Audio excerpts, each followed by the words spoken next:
Hello there, and a very warm welcome to episode 334 of the Total Saints podcast, your home for all things Southampton Football Club.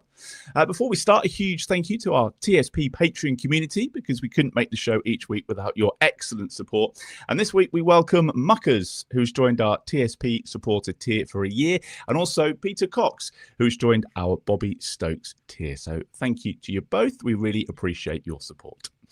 Coming up this week on a busy podcast, the league leaders Middlesbrough were at St Mary's for one of the toughest tests of the season. Won all the final score, but was that a fair result? We'll look back over the game. The Midweek Cup exit at Liverpool was predictable, but there were some positives, so we'll look back over that one too. And it's another 2-game week with trips north to Sheffield United and Derby County to come before the next international break, so we'll preview those games for you.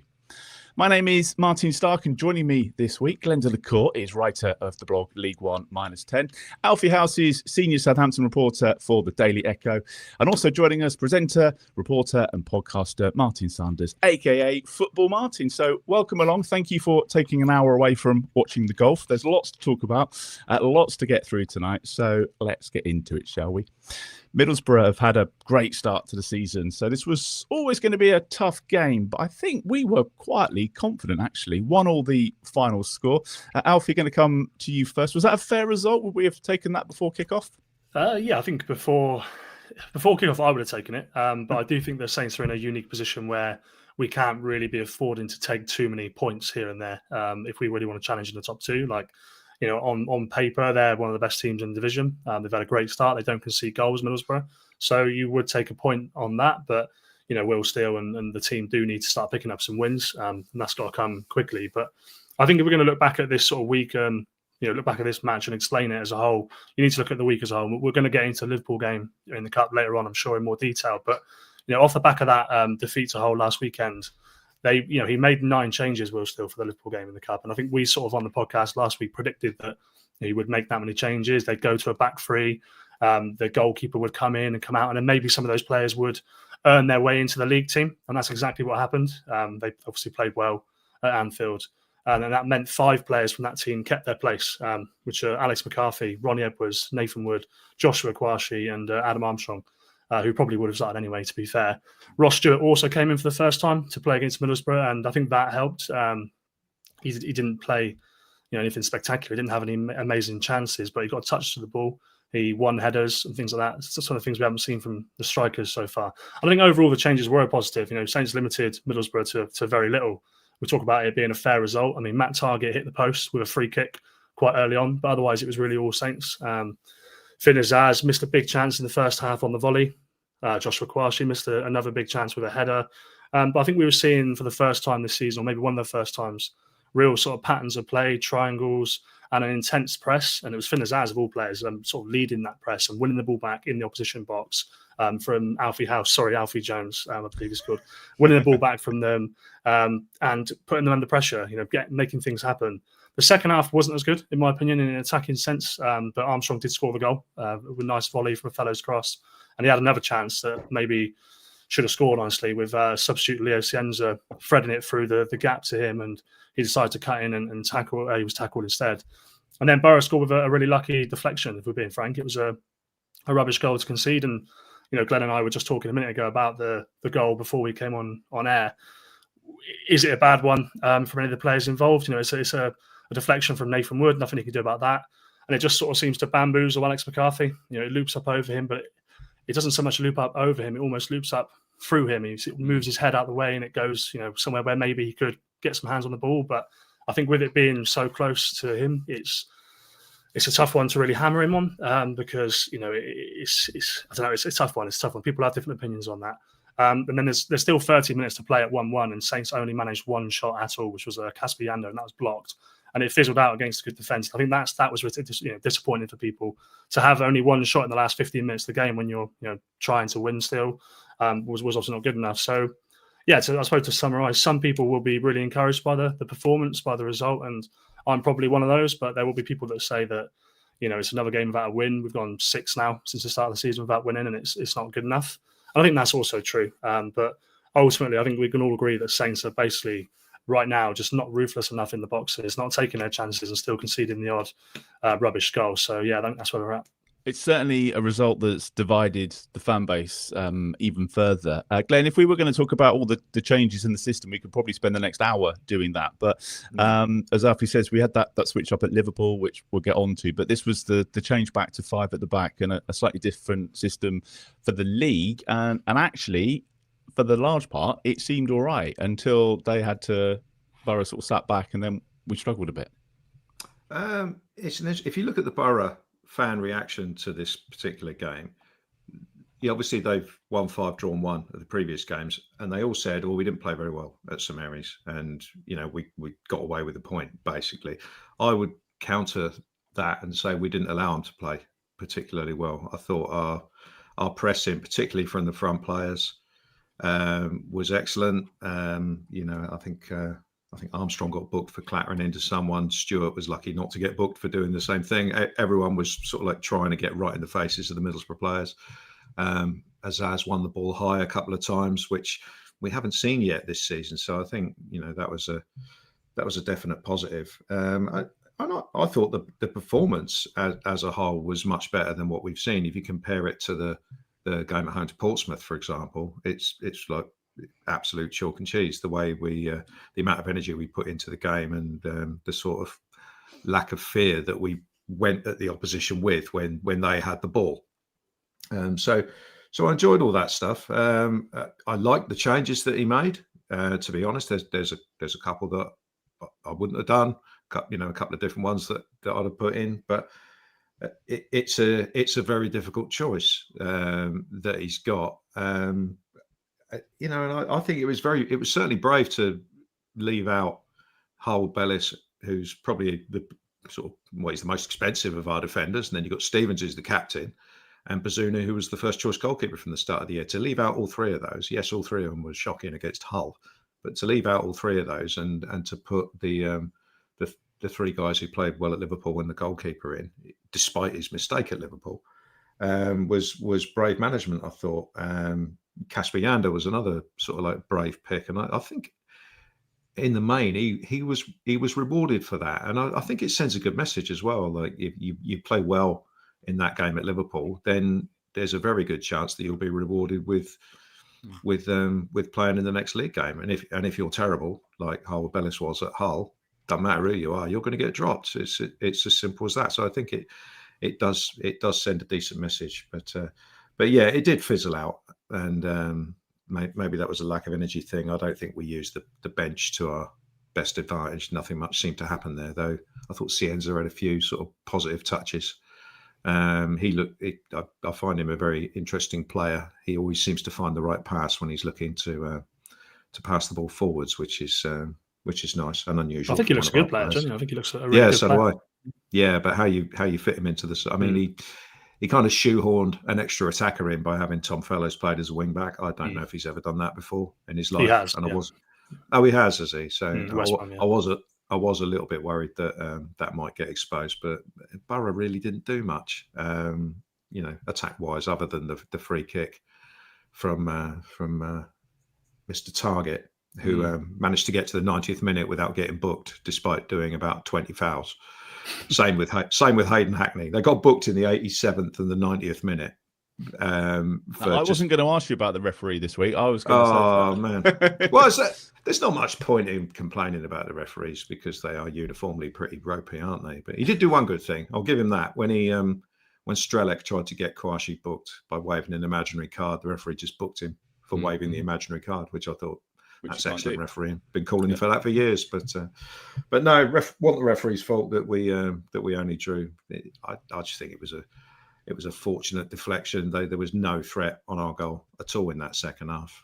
And the bottom line, we didn't win because we missed the chances. If we're 1-0 or 2-0 up at half time, that second half is probably quite comfortable. But as his miss is terrible, and I don't know what part of his head Joshua Kwasi headed that with, but whatever it was, it like literally went straight down, didn't it? And then up over the bar. So, chances missed, probably left 2 points out there, but, you got to think longer game. And the longer game this season is, initially you get the team playing better, and I certainly saw signs of that yesterday. Martin, thanks for joining us this week. What were your thoughts on the game? Did you leave frustrated or happy with the point? I think where we're at right now, you've got to look at it and say where the last couple of weeks it's been tough. We go back to the Portsmouth game; it was so bad, and I didn't think it could get any worse than we went to Hull, and it actually was worse.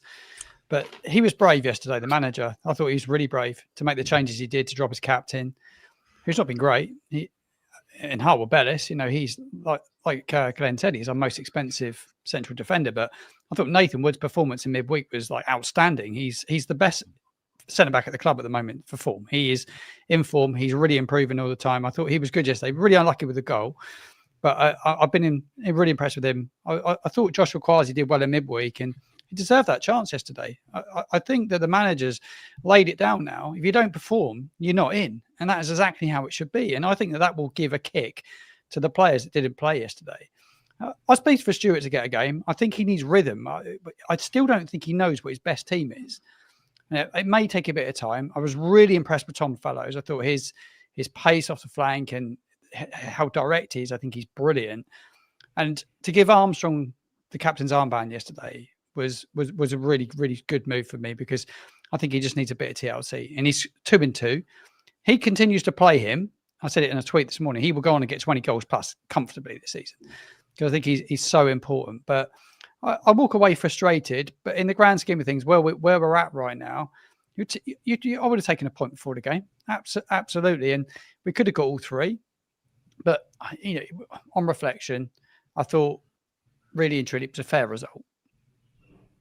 So are we closer, Alfie, to knowing what our best 11 is? Because someone will tell you, of course, that actually, when you've got players that are playing well and deserve a chance to start, then actually that's a nice problem to have, these selection problems. But actually, if you look at the teams that are doing well, they already know what their best 11 is. And it just seems to me that not even the four of us, I'm sure, would agree on what our best 11 is. And to me, here we are heading into October, it's a bit of an issue. No, I think you make a really good point, because if you look at the Middlesbrough team, we're obviously top, unbeaten, top by sort of 4 points. I was made the point yesterday that 7 of their starting 11 yesterday have started every single game this season. Whereas for Southampton, there's only one player who started every game this season. That's Shea Charles in the league, that is obviously. So that familiarity, that fluidity, that of course, that's really important. How close are we to knowing our best 11 right now? I mean, we don't know who our best goalkeeper is, so that's not a great start. That's still a competition. Let's be honest. I think we probably know who 2 of our 3 best centre halves are. Maybe we know all 3. We probably don't know who our best right wing back is, because I think Ryan Fraser sees himself in that position. Elias Yellow was very good during the week against Liverpool, and obviously Tom Fellows can play there, and he did really well. So we've got also got Mads Roerslev, who all right, he's at the bottom of the pecking order right now, but ultimately he's a Championship promotion winner who has played in the Premier League. So we've got 4 right wing backs who could stake a claim at some point. On the left, Ryan Manning's definitely our best left wing back, but Wellington's actually back in training now. He's fully fit. He'll be integrated back into the team in the next couple of weeks, so he'll start playing some games.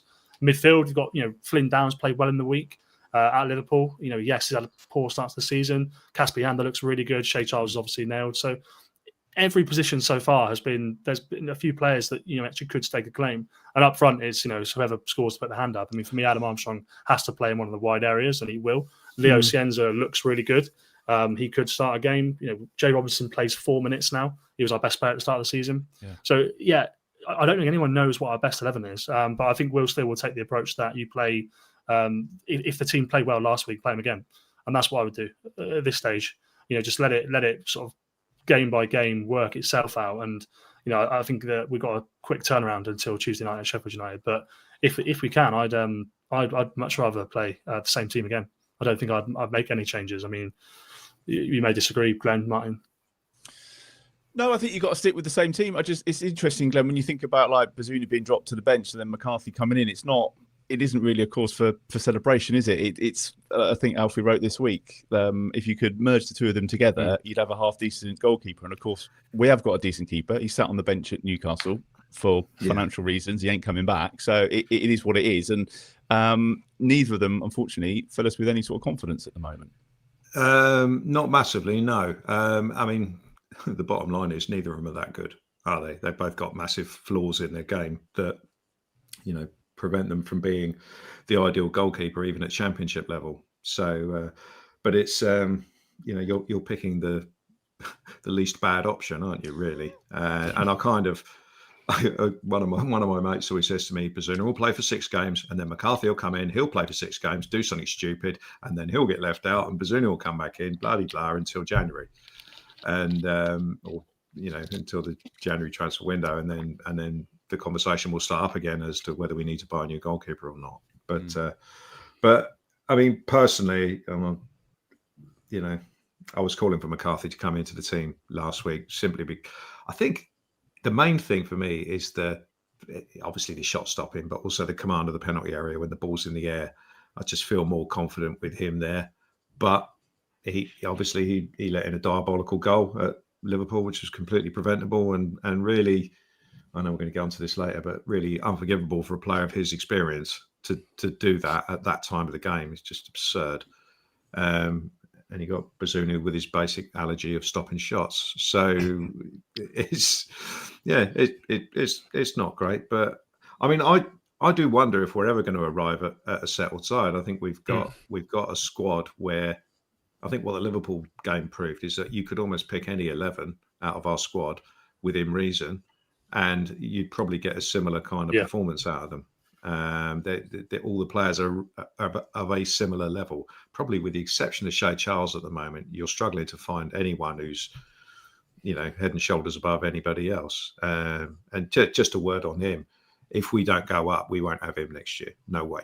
You think? Because he's getting better and better all the time, and there's no way he won't be playing in the Premier League next year. It's just a case of whether he's with us or whether he's. I asked Will Steele about his contract on Friday, because obviously he's into the last 12 months of his contract at the end of this season. So you're quite right. If they don't go up, that's prime sort of picking opportunity. And Will Steele did say the club's intention is to extend it. They've already had talks about that, and that's one that they absolutely need to get done if they can. But I agree with you, Glenn. If I was Shea, I would be waiting. I probably would be waiting to see what happens this season. Yeah. Let's talk about the midfield then, Martin. Obviously, Shea Charles has been pretty decent. Looks like we might have a slightly different pairing going forward. What were your thoughts on the midfield? And because that's been one of the areas that's been a bit of a struggle the first few games and trying to get things to click there. No, he struggled to get Flynn Downs fit. That's been an issue. But I did think Flynn Downs actually in midweek, I thought he was superb at Liverpool. It's probably his best game he's had in about a year at least since we were in the Championship last time around. I thought he was really good. I wouldn't be surprised to see him start against Sheffield United in the week if he wanted to give Yander a bit of rest. But I like Yander, the fact that he goes and gets the ball. For someone of quite a small frame, he's strong, and he works really hard. And I think he complements Shea Charles really well. And like Glenn said, just to echo the comments on Shea Charles, he's just starting to purr now. He's getting better and better. I thought second half against Hull last week, the way he moves the ball, he's always giving his teammates options. I do think he is destined for the Premier League. There is no doubt about that. He's a superb player.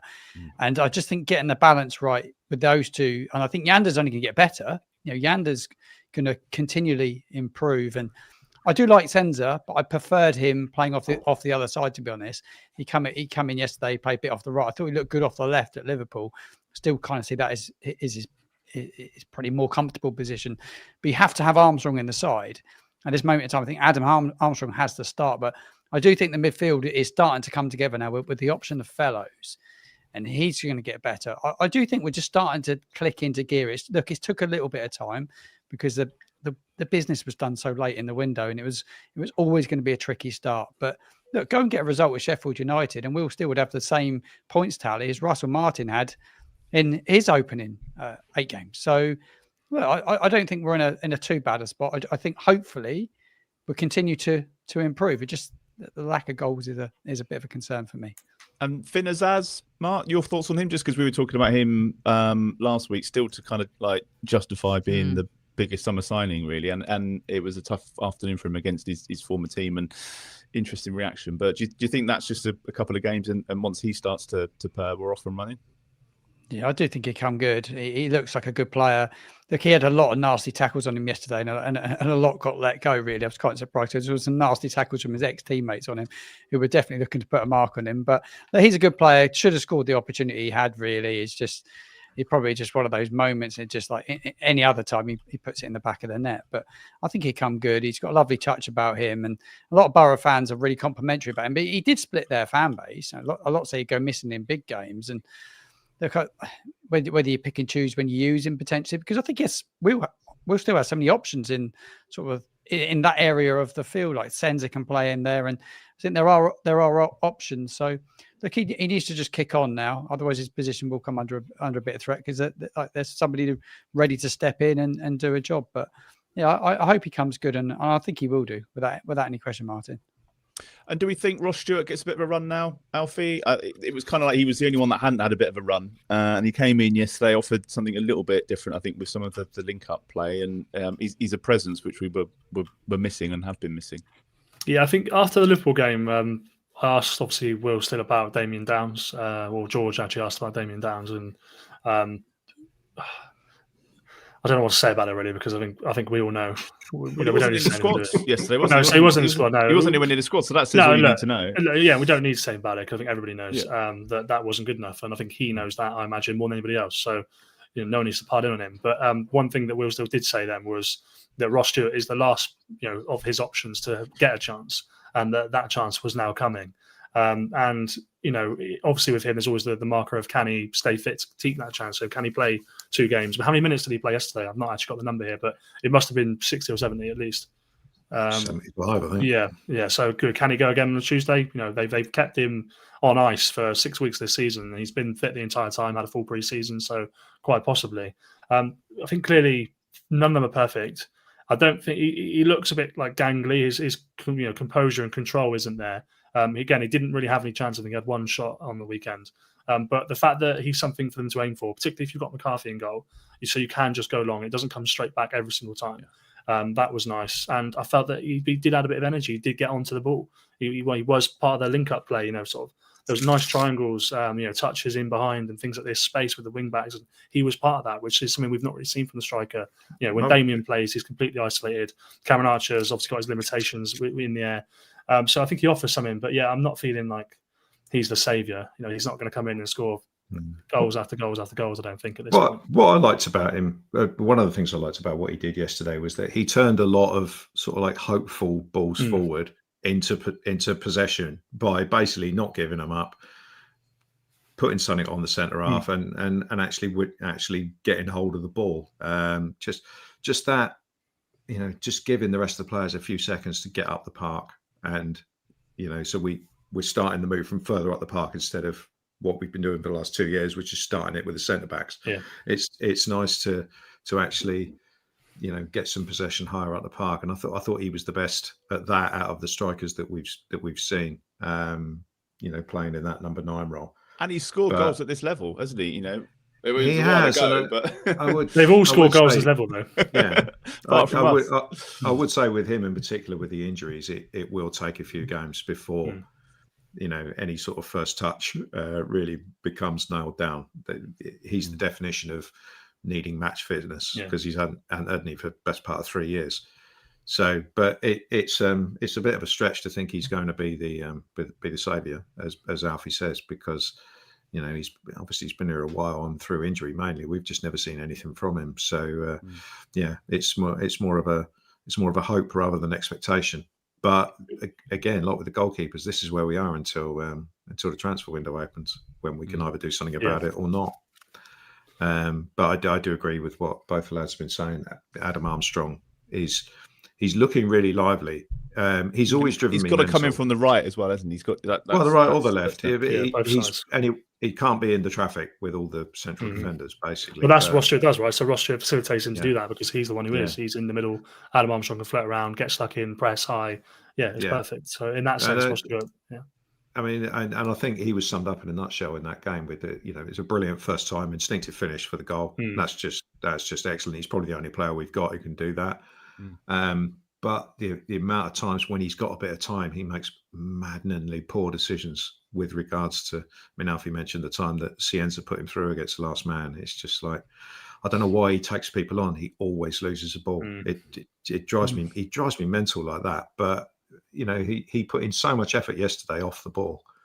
to close Middlesbrough down. And I think that really set the tone for how difficult Middlesbrough found us to play against, which, there's more than one thing you have to do as a forward player. But yeah, he's never going to be perfect. But at the moment, he's the best we've got and the most likely to stick a ball in the net.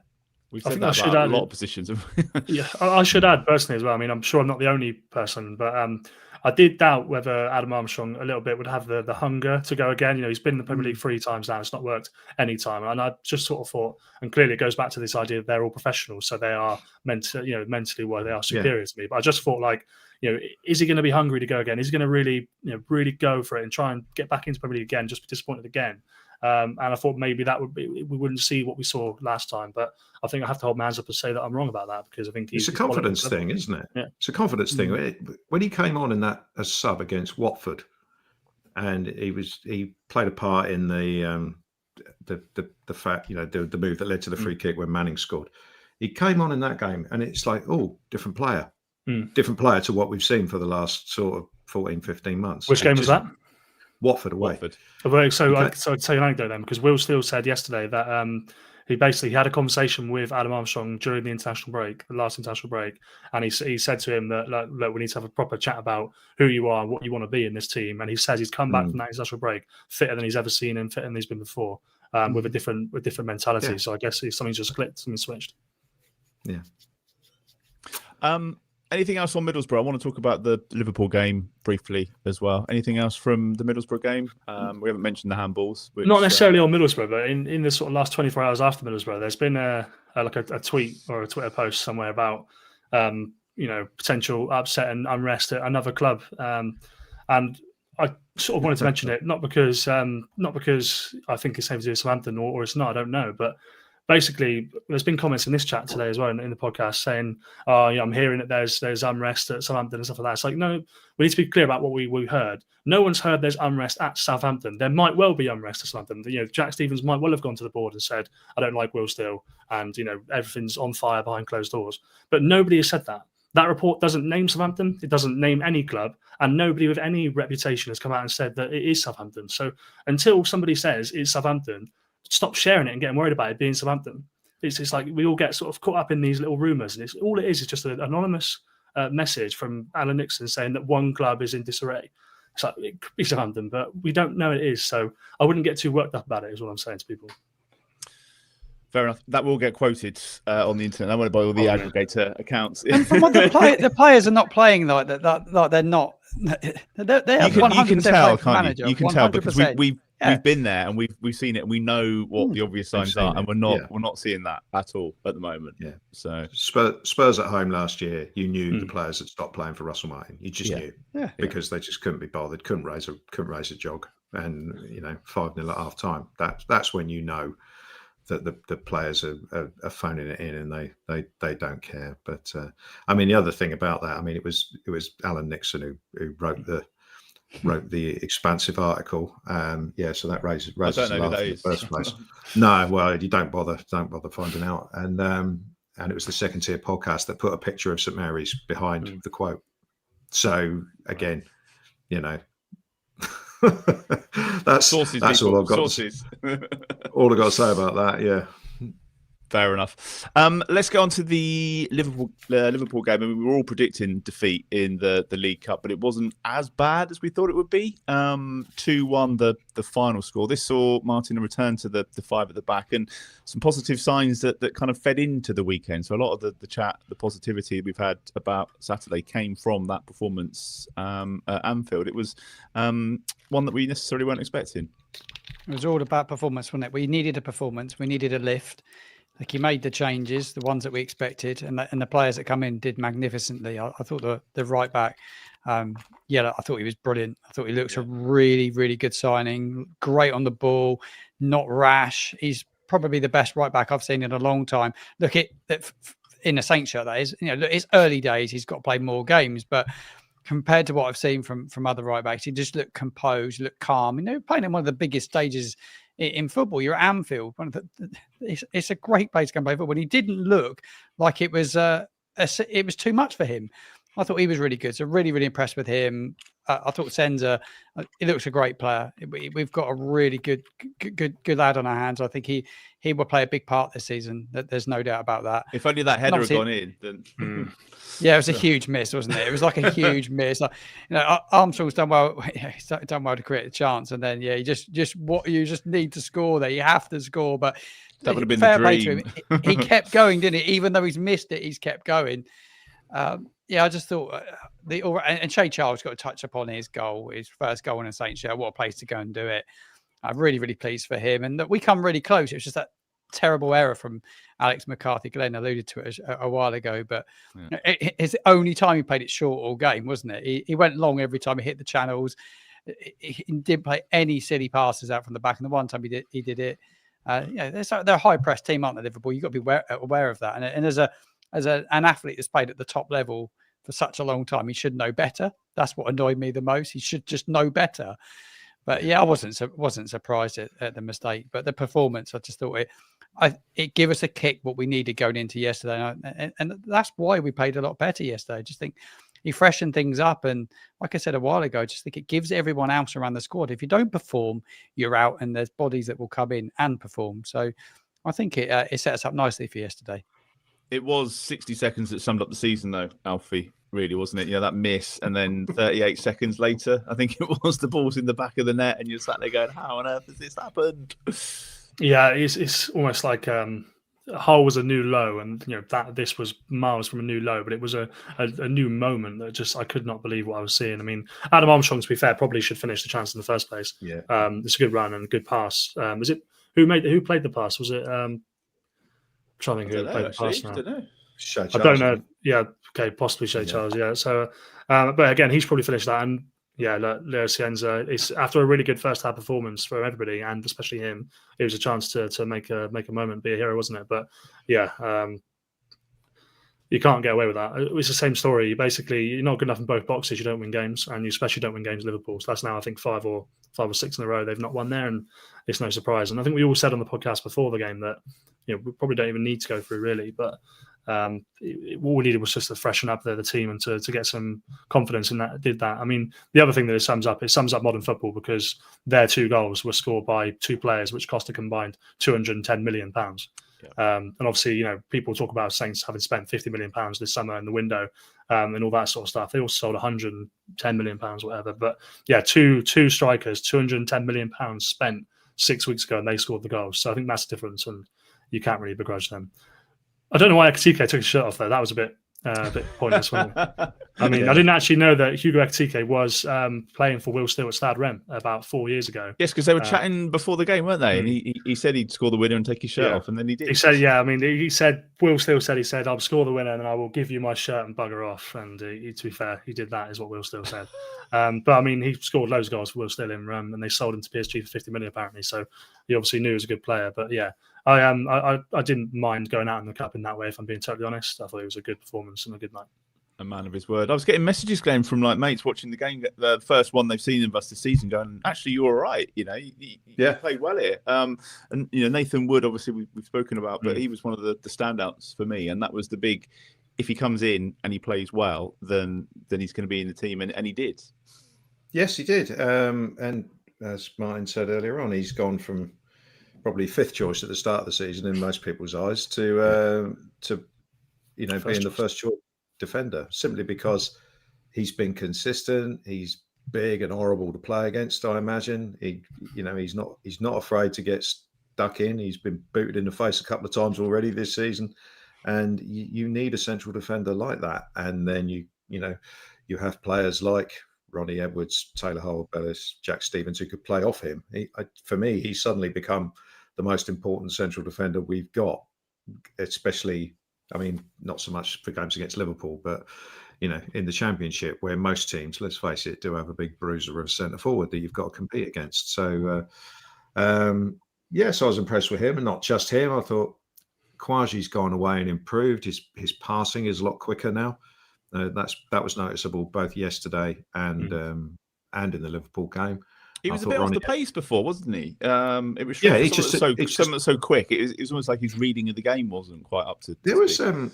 There was a thing I saw. This is a bit of a tangent. There was a thing I saw about basketball a while ago where they were talking about some of the really big players in basketball almost don't want to be big, and they don't use their sort of like massive frame to their advantage. I think they were talking about Shaquille O'Neal, and they were talking about him and saying he was different because he was 7'1" and he was horrible, and he just battered people around all the time. And that's what I want to see Kwasi do.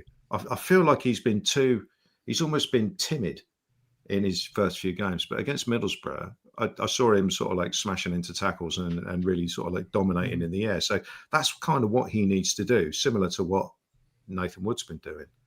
And I thought there were signs of that against Liverpool, and he took it into the Middlesbrough game and did okay there. So fair play. I thought Ronnie Edwards was good as well. So I thought defensively, I can't go on enough about how brave Will Still is to change, to put all three of those straight into the team. I expected two of them, to be honest. I expected it to be Wood and Edwards, I think, and I thought Stevens would play. Yeah, I didn't think Kwasi would play, but to leave the captain out and the most expensive defender we've got, I just think that shows a great amount of belief in what you're doing. So so I was impressed with Nathan Wood, and but like you say, the stupid goal we gave away. The worst thing about it, of course, is that it was Isak, and that was the story. So I was watching. What they wanted on the telly, wasn't it? That was the narrative. Man, it was just horrendous the way they went on about it, and so it's his first goal for the club, and that warranted the whole 15 minutes of half time talking about that. And funnily enough, they didn't really go overboard on Shay Charles' first goal for Saints. But there you go. What do you expect? I did enjoy Sam Matterface explaining why Tom Fellows was cup tied. Only for him to come off the bench. And then when he came on, he was just silent for about 60 seconds because I think he was obviously scrabbling around going, well, what the hell's going on? How come he's coming on? To be fair, I think we said on the podcast that he was cup tied last weekend, but they changed the rule this season. So you can now play in the Carabao Cup for two teams because everybody was asking for that rule change. So well done for them. It was, just quite funny when he came on. Do you reckon Sam Matterface was listening to us? If he was, good. I hope we gave him a bum steer there.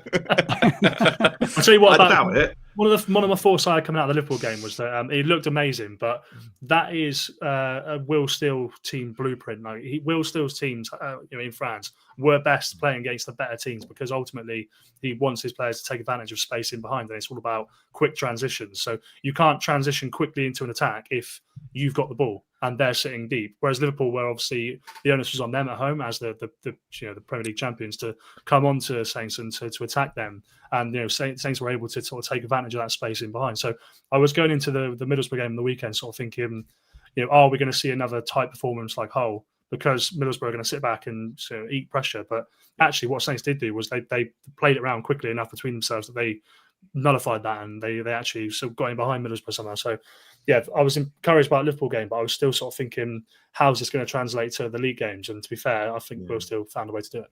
Yeah. Should mention about Middlesbrough, actually, they did push up quite a lot. They didn't sit back and play low block or anything like that. So I think that's probably what made it a better game to watch than some of the previous horror shows we've had to sit through at home. And up next, Chris Wilder.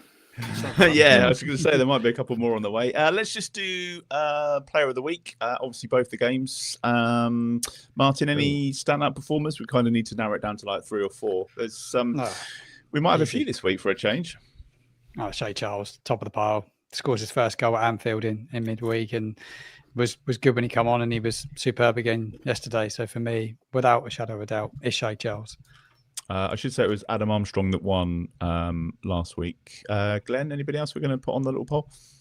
I'd go for Nathan Wood. Yeah, we've spoken about him a lot, haven't we? So reasons, very unfortunate with the deflection yesterday, but no, I thought 2 really good performances from him. And Alfie, Shay Charles, Nathan Wood. I'd like to put sort of Adam Armstrong in there, I expect. Yep. And you're going to go for one yourself, mine? I would have said Wood. Tom Fellows, potentially. So, playing a different role, wouldn't he? Do you know what? It's nice to have we've actually got a lot to pick from, and they've all got real reasons why, rather than just because they didn't play this week. Or the fans. Yeah. All right, we'll get the. So we've got Charles, Wood, Armstrong, and Fellows as well. So if there's anyone we've forgotten, put it in the comments. If you are enjoying the podcast, one of the best ways you can help us is by leaving us a quick review on your podcast app of choice. I'm sure we'll start reading out the good ones soon. It only takes a couple of minutes, and it does make a big difference when it comes to other Saints fans finding us. So the more stars and positive words, the better. So thank you. We appreciate your support. Let's preview the away games. The first 2 away games this week is on Tuesday night. We head to Sheffield United. First win of the season for them, Alfie. Now they've got a proper manager. But it's been, I mean, I don't think their fans will mind too much. But from the outside, it's been a bit shambolic, hasn't it, when you look at what they've done over the course of the season, the Chris Wilder stuff. No, it's absolutely pathetic. Let's be totally frank. It is pathetic. They picked up 92 points on the pitch last season. Obviously had 2 deducted for financial reasons. They reached the playoff final and lost to a 90th-minute goal. Was it a 90th-minute goal from a Premier League player? Yeah. And they sacked Chris Wilder. And it's a classic case of a new ownership thinking they know better than the real football people. They come in, they make a big sweeping change to try and stamp their authority on it, and they completely bollocks it because they hire Ruben Sellers, who wasn't good enough for Hull. And Ruben Sellers is... Or anyone. Yeah, Ruben Sellers is what he is. It's not about Ruben Sellers, but literally everybody, apart from the Opta analyst who predicted them to win the league this season, which is a horrific shout, by the way, literally everybody else knew that was not going to work. What we didn't know is that it would only last 5 games. I think that was maybe a little bit more sudden than we expected, but they were dreadful. They lost every game under Ruben Sellers, including in the cup. Pathetic. And they lost their first game under Chris Wilder to Charlton as well. Nathan Jones' Charlton beat them. Nathan Jones, by the way, absolutely flying in the championship again. 3-0 win. James Bree with a goal and assist yesterday. Yeah. James Bree is a top quality player when he plays for Nathan Jones, for some reason. So Sheffield United were beaten by Charlton in the first game of Chris Wilder, but they did get their result, like you said. They went to Oxford and won 1-0. At the weekend. And I think for a fact that under Chris Wilder, they're going to be a more organised team. There's going to be less goals in their games. They're going to be clean sheet first, win the game second. I think even at home, that'll be the case. So it's a tough one. I think Saints would much prefer to go to a Ruben Sellers side. But, they're going to come up against somebody who has won this division before. Obviously, his 3rd stint at Bramall Lane. And they will be organised. It's not going to be easy. It is nuts, though, isn't it, Glenn? I mean, I'm really annoyed because obviously this would potentially be one of the easiest games in the run had he still been there. But now, I'm not so sure it's a different proposition now. It's not fair. I work with an Ipswich fan, and I was just ribbing him. It's like you always get the luck. You always play them at the right time, and we're going to have to play them as they start to get their crap together. Well, yeah. I mean, Ruben Sellers was never going to last, was he? I mean, we're only playing him in the 8th game, so you would have thought we would have got there. But I mean, we all knew he was going to be horrendous. I don't think anyone knew he was going to be as horrendous as that. It just goes to show what. I mean, I don't know if they've got the same players that they had last year in the main. I think they have. By and large, Callum Maher, Gus Hamer's still there. Yeah, yeah. So how they go from being a one kick away from Premier League football to losing all 5 games, that shows the Sellers effect, really, doesn't it? But the bottom line is Wilder is back now, and he will get in no time. He will. I mean, they're not going to finish in the bottom half, are they? No. I mean, people.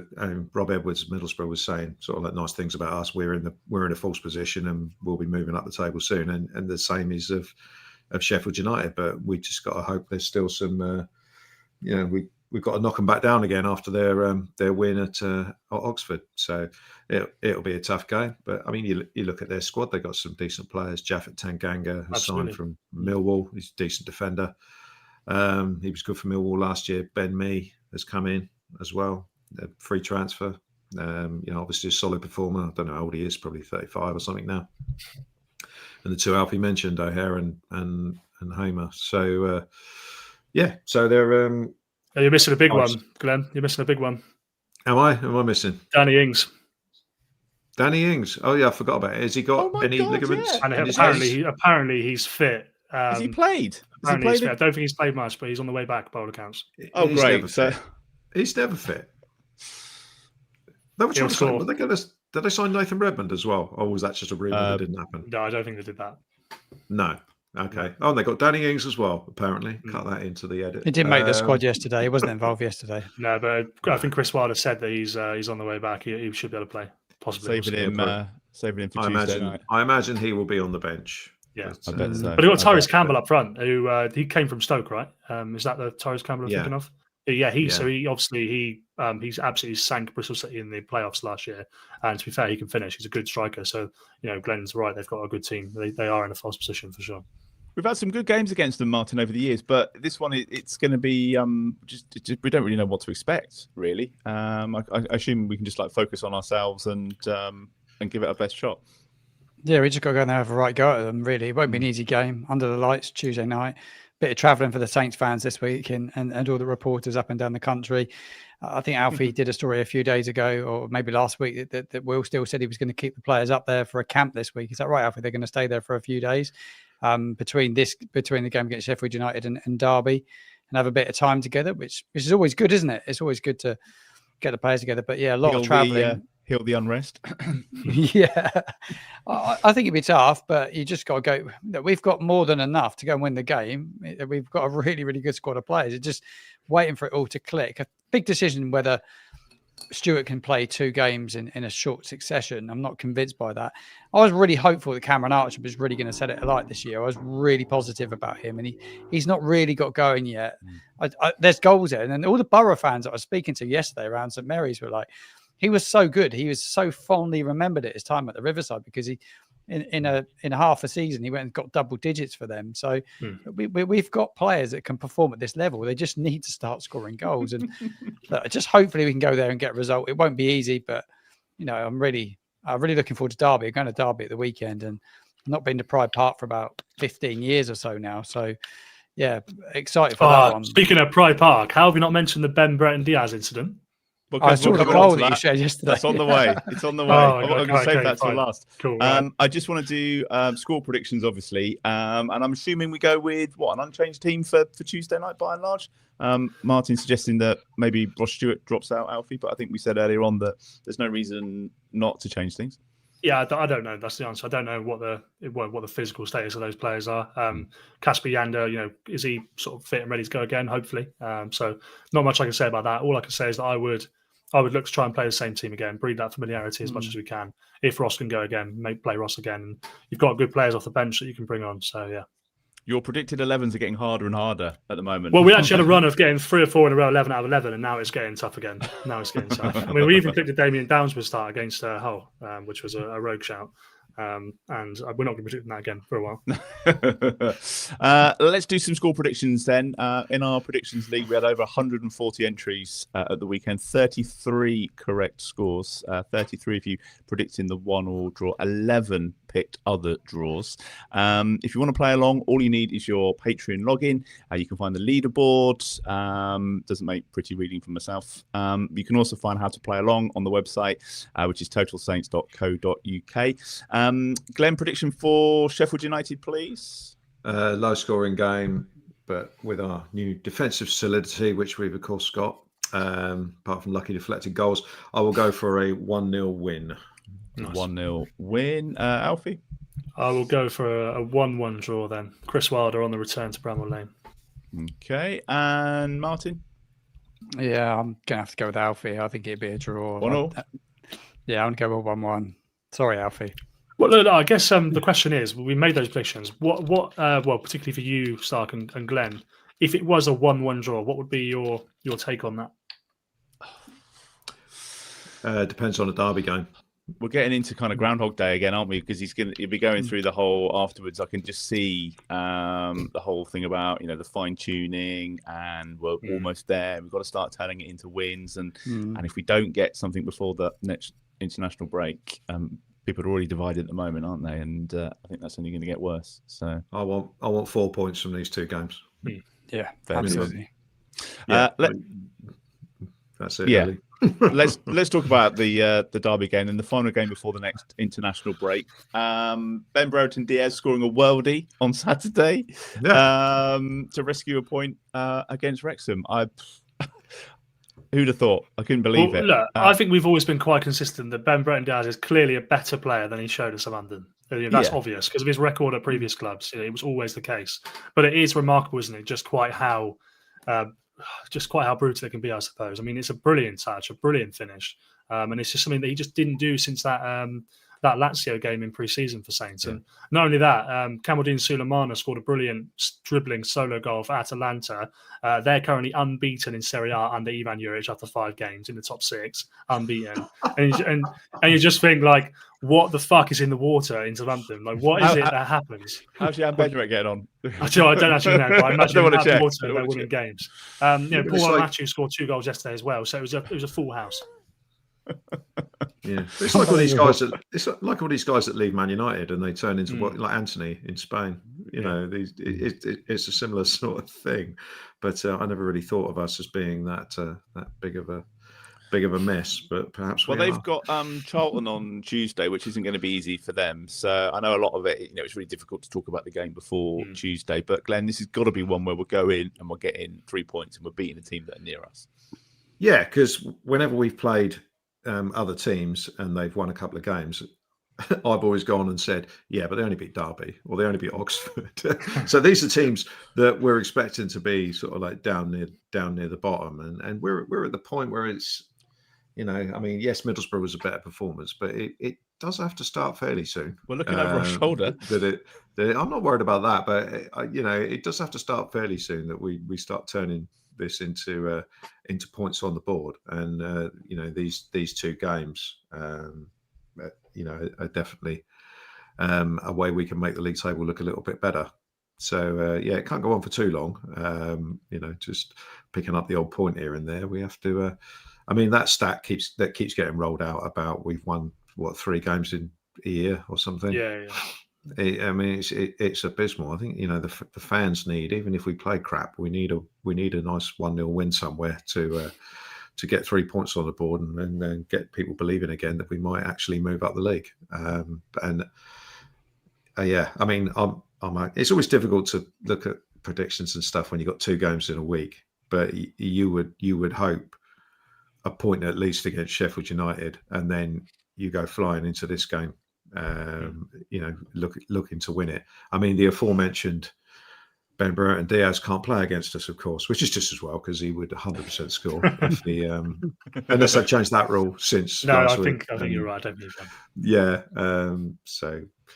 Yeah. I definitely want us to go in and target that Derby going for a win. Who have they got in their squad? Carlton Morris, who scored quite a few goals for Luton in their 1 season in the Premier League. But he didn't do great last year with Luton obviously getting relegated.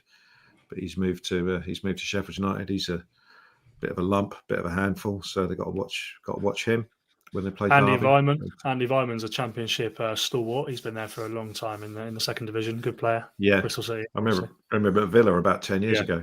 But more than 10, I think. Yeah. So got to go there and win.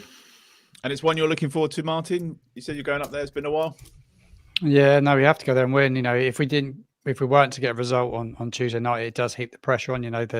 There's already fans like divided, like you said a while ago on the show. And look, I find it quite unbelievable after such a short period of time. It's a big job for him to take on. And look, he's going to have to start getting results. There's no doubt about that. He knows that. But yeah, if we don't get anything Tuesday, it does worry me a bit, and it heaps a lot of pressure on the game on Saturday. The international breaks, I hate. We all hate. He hates it.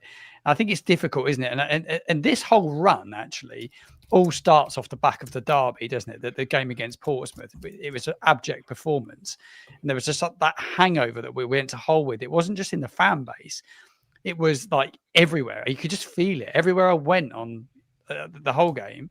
It was damp and drip. And anyway, it was a horrible day, but and the performance just reflected that hangover. And I hate international breaks. You guarantee we're going to get a result against Derby, play really, really well, and you just want to keep going. And then you've got the break, then you've got to stop again, you reset 2 weeks out, and then obviously the players come back and you go through the same process, and then it's back to another game at St Mary's. So yeah, I'll be glad once the international breaks are done. I hate them. They're so close together as well. It's Martin, hard to get rhythm. I've got some good news for you then, mate. If you don't like how many international breaks there are, is this the last one? Yeah, so Merging them, no, next season there's only going to be 2 international breaks in autumn. However, the first international break will be 3 weeks rather than like 1 week. So they'll play 4 games in that period rather than the 2, 2, and 2. They'll play 4 and 2. So there'll be less breaks, but that first one will be longer. Just as it gets exciting normally. Yeah, I get it. So big could be pressure depending on Tuesday night. Martin, do you want to go first with your score prediction for this one? Are you expecting to see a few goals up there? Yeah, I think we'll go there and win. We would need to win. And it's a game that we absolutely should be targeting a win in. I'm going to go with going to be positive, and I'm going to go with a 3-1 victory. Cameron Archer to bag a goal. Adam Armstrong, I just think he'd keep that run going now. Tom Fallows, that's for me. 3-1 Saints. Nice. Alfie? Yeah, it's a tough one. I was reading an article, a fan sort of submission article about Derby this week today, and they said that they were calling out John Eustace's tactics, I believe, if I'm not talking absolute rubbish. Yeah, and they're saying that they're surprised that he's basically playing 5 at the back and low block at home. And obviously we know that's sort of the kryptonite at the moment. So I think that we will be coming against a defence which is sitting back, inviting pressure on this. Can we break it down? Do we have the quality to do that? So I don't know if there's going to be as many goals as that, Martin. In the last 3 games, they've only conceded twice, Derby. They've won 1, lost 1, and drew 1. But it's all been sort of 0-1, 1-1 scores. So I'll go for Saints to win because I think we will. So I'll go for a 2-0 Saints win. But I'm looking forward to going to Pride Park because there aren't many grounds in the league where I've never been now. And this is one of them. So I'm looking forward to it's just like a little bit. This is like a slightly bigger version of St Mary's, isn't it? I think I haven't been since that playoff that we lost with George Burley on penalties. God knows how many years ago that was. But they've got like one slightly bigger stand, haven't they? I think from memory. But I should also say that one of their key centre half, Matt Clark, I think his name is a former Pompey League One sort of title winning legend, or League Two title winning. Get a bit of grief. Glenn, do you want to finish with a nice positive prediction? I've realised that I'm about to predict us to have 2 clean sheets in a row, which is mental. But yeah, there you go. So I'm going to go for another 1-0 win.